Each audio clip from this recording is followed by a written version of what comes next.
Le KMF Knoé tire la sonnette d'alarme.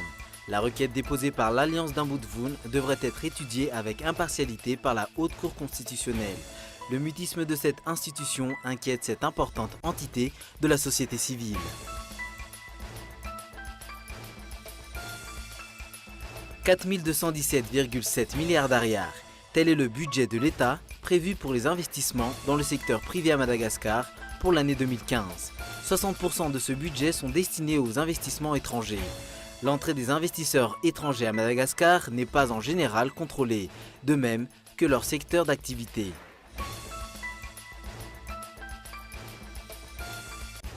Nigeria.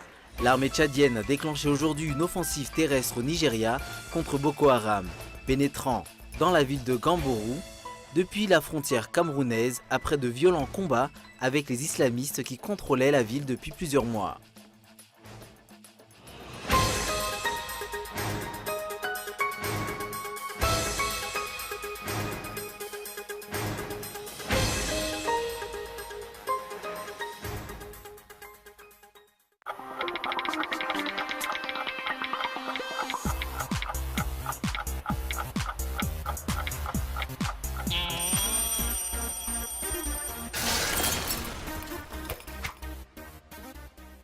Et c'est parti, on va voir ce qu'on va voir. Oh mais regardez cette passe, ça va très vite, on se régale. On en prend vraiment plein les yeux. Oh le très beau geste. Et oui, et but! Si vous ne voulez pas vivre le foot à moitié, vivez 100% de la CAN Orange 2015 sur Canal+ Sport. Et oui, 100% des matchs en direct et en intégralité pour vibrer plus fort. Avec les commentaires de nos meilleurs experts et des émissions exceptionnelles pour décrypter toute l'actualité de la compétition. Bénéficiez de 5 milliards de remboursements pour tout premier paiement par Orange Money. Bonne CAN Orange 2015 sur les chaînes Canal+.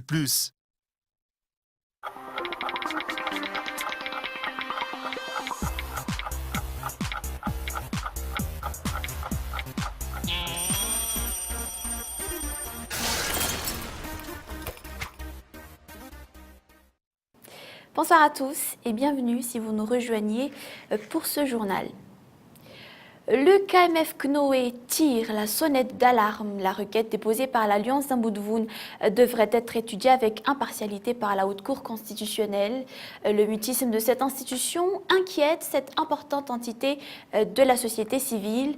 Les noms des 120 députés qui ont proposé le nom de Jean Ravelnariv sont également tenus confidentiels à ce jour. C'est un reportage de Eugénie Labage.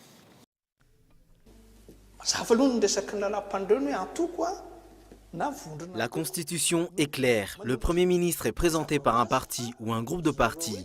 De ce fait, les députés indépendants, c'est-à-dire ceux qui n'ont pas été présentés par un parti politique, ne sont pas habilités à présenter le nom du Premier ministre.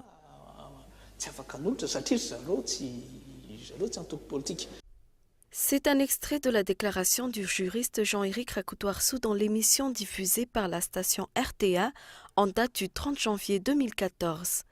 Qu'est-ce qui retarde la sortie du verdict de la Haute Cour constitutionnelle? Les yeux de l'opinion publique sont rivés sur Mbouïda. Depuis la nomination du Premier ministre Jean Ravelnariv, les réactions sur ce sujet se font rares. La communauté internationale observe un silence total sur le dossier. Il est également difficile d'avoir des explications plus techniques auprès des juristes sur l'interprétation des articles 54 et 72. La société civile, de son côté, tire la sonnette d'alarme. Le traitement de la requête déposée par l'Alliance d'Amboudvoun devra être effectué avec objectivité, selon Patricia Ramar-Swamalal, secrétaire générale du KMF Knoé. Des sources révèlent que le nom de Jean Ravelnariv n'émane pas de l'Assemblée nationale, alors que le président Radzonar Mapian est formel à ce sujet. La liste des noms des 120 députés qui ont présenté le nom de l'actuel chef du gouvernement est sur le bureau du locataire d'Amboutsrouach. La liste n'a pas encore été communiquée à ce jour. Le député Rodar Akoutmanzat infirme cette information. Le deadline imposé pour l'adoption de la proposition de loi sur la CEI ou Commission électorale indépendante est dépassé, affirme l'Alliance d'Amboudvoun. Cette proposition de loi attend son adoption depuis le 26 décembre dernier, mais n'a pu être débattue lors de la session extraordinaire. Les membres de l'Alliance d'Amboudvoun continuent donc de réagir face à la pratique délibérée de la transgression de la loi. Reportage. La loi sur les nouvelles communes, sur les élections communales et sur la mise en place du Sénat a été adoptée lors de la session extraordinaire de l'Assemblée nationale. D'autres lois, comme la loi sur la mise en place de la CEI ou Commission électorale indépendante, ont été laissées au plan. La CEI est l'organisme chargé de superviser les procédures électorales. Jusqu'ici, la CENIT perdure et elle reste toujours l'organisme habilité à préparer et organiser les élections communales. Une autre transgression à la loi, affirment les membres de l'Alliance d'Amboudvoun. L'on se demande, affirmera Marson Laurent, membre du parti VPM à la Gasmiaramieng, si l'on se trouve encore dans le régime transitoire ou dans la 4e République. Un deadline a été mis en place sur l'adoption des lois anti-Mazaz, une adoption qui devrait se faire un mois après sa transmission au sein du gouvernement. Le deadline a donc déjà été dépassé depuis le 26 janvier dernier. Selon la logique, cette proposition de loi sur la mise en place du CEI devrait être adoptée lors de la prochaine session ordinaire. 4 217,7 milliards d'ariars, c'est le budget de l'État prévu pour les investissements dans le secteur privé à Madagascar pour cette année. 60% de ce budget sont destinés aux investissements étrangers. L'entrée des investisseurs étrangers à Madagascar n'est pas en général contrôlée, de même que leur secteur d'activité. Il est pourtant connu que la plupart des étrangers entrant dans le territoire malgache ne sont pas des acteurs économiques, mais pratiquent d'autres métiers, en particulier l'exportation illicite des ressources stratégiques du pays. Lili Rabiat. Aucun rapport officiel du gouvernement malgache, aucune plainte à l'encontre des acteurs économiques étrangers suspects de se livrer à des business au noir. Le gouvernement joue-t-il le rôle de complice? Jusqu'ici, les étrangers exportateurs illicites des ressources stratégiques de Madagascar vivent dans l'impunité. Plusieurs affaires ont été divulguées mais restent sans suite. Chinois, Pakistanais, Thaïlandais dominent de larges parts de l'économie. Nombreux sont également ceux qui sont impliqués dans des affaires louches comme le trafic d'or, de pierres précieuses, de tortues et de bois de rose.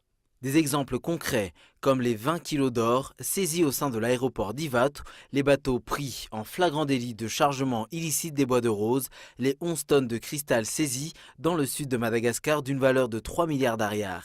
L'économiste Ralson Roger affirme que le contrôle des étrangers entrant dans le territoire malgache devrait être plus strict.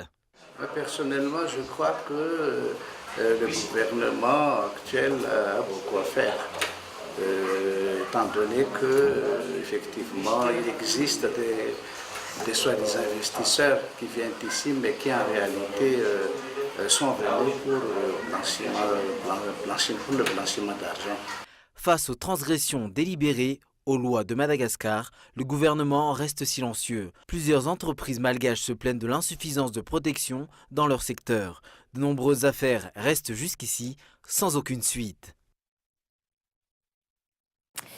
Dans l'actualité également, après la formation d'une zone de convergence intertropicale, la montée des eaux est à craindre dans la capitale. L'alerte jaune est déclarée donc pour les régions Menabé et Mélak, l'alerte verte pour les régions Bouén, Betsbouk, Analamang et Thomassen. À Antananarivo, les constructions illicites favorisent la formation des flaques d'eau et les villages riverains ne sont pas également épargnés. Près de 50% de la production agricole approvisionnant le marché sont perdus. Prix du riz et légumes grimpent. Une pénurie est à craindre dans la capitale pour certains aliments. Les explications. La période de soudure à Madagascar prolonge encore parce qu'il pleut encore et ça rend difficile les zones enclavées de Madagascar, les zones qui produisent notamment ces produits locaux et qui augmentent les prix de revient de chaque produit. Et puis voilà, hein, la famine est à craindre dans la partie sud de l'île, faute de précipitations. La campagne agricole 2014-2015 connaîtra un fiasco total. La population locale vend ses biens pour survivre. Et les ébus sont bradés à 100 000 arrières seulement dans les régions les plus touchées par la sécheresse. Olivier Chignal. La situation est alarmante. Depuis le mois d'octobre, il n'y avait eu au total que 9 jours de précipitations dans le sud de Madagascar. Les régions de Bekil, Tiombe et Mbouvumbe, Impani sont gravement touchées par la sécheresse d'après le Bureau national de la gestion des risques et catastrophes, BNGRC. L'eau est devenue une denrée rare. Si un seau d'eau de 15 litres est vendu à 100 arrières, son prix atteint les 400 arrières actuellement. Le prix des produits alimentaires ont également bondi à la hausse. Le kilo des maniocs, un des aliments de substitution du riz, est fixé à 1000 arrières. Quant au riz, le prix du kilo a doublé. Les ménages doivent vendre leurs biens afin de se procurer des aliments. Si les ébus sont vendus à 260 000 arrières, en période normale, ces bêtes sont bradées à 100 000 arrières. La population se nourrit des fruits de cactus pour survivre. La situation actuelle n'est pas encore qualifiée de kéré ou famine d'après le Programme alimentaire mondial. Il n'a reçu à ce jour aucune donnée statistique sur la situation sur place. Actuellement, on n'a pas encore les données nécessaires pour vraiment donner une précision sur la gravité de la situation. Voilà pourquoi on dit que c'est alarmante. Mais toujours est-il que certaines indications montrent, comme le prix de certains denrées alimentaires, le prix du bétail, les prix de denrées alimentaires qui ont augmenté, les prix du bétail qui ont diminué. Ça, c'est déjà un signe qu'il y a une situation qui n'est pas normale dans le sud. Un projet de construction de barrage a été mis en œuvre dans le sud. Le manque de précipitations reste le problème majeur du Grand Sud. Et nous passons aux actualités internationales. Non au Front National, mais on laisse les électeurs choisir. C'est ce qu'a indiqué ce mardi le président de l'UMP, Nicolas Sarkozy, lors d'une réunion avec les députés de son parti. L'ancien chef de l'État craint une explosion de l'UMP. Voilà, en refusant toute consigne de vote dans le Doubs, Nicolas Sarkozy a tenté aujourd'hui une acrobatique synthèse pour éviter cette explosion d'une UMP déjà déchirée en conciliant ceux qui veulent d'abord contrer le FN et ceux qui renvoient dos à dos ce parti. Et c'est un reportage de France 24. Des sourires et pourtant l'UMP risque l'explosion. Propos signé Nicolas Sarkozy et rapporté par plusieurs participants à la réunion de groupe à l'Assemblée nationale. Le parti doit clarifier sa position face au Front National, dont la candidate est face à un socialiste lors du deuxième tour de la législative anticipée dans le Doubs. Et l'UMP est tiraillée. D'un côté, ceux qui, comme Alain Juppé, veulent faire barrage au FN. Je considère que le programme social, économique, sociétal du Front National est pire que celui du Parti socialiste. Je ferai en sorte que le Front National ne soit pas l'élu du Doubs et donc je le ferai battre. De l'autre, ceux qui adoptent la stratégie dite du nini. Ni alliance ni soutien à aucun candidat du Front National et on ne dérivera pas de cette ligne-là. Par ailleurs, moi je ne me vois pas voter pour un candidat socialiste. Un parti divisé dont l'ancien président vient d'être mis en examen pour abus de confiance. Jean-François Copé était entendu mardi matin par les juges financiers à Paris dans le cadre de l'enquête sur le paiement par l'UMP des pénalités infligées à Nicolas Sarkozy par le Conseil constitutionnel.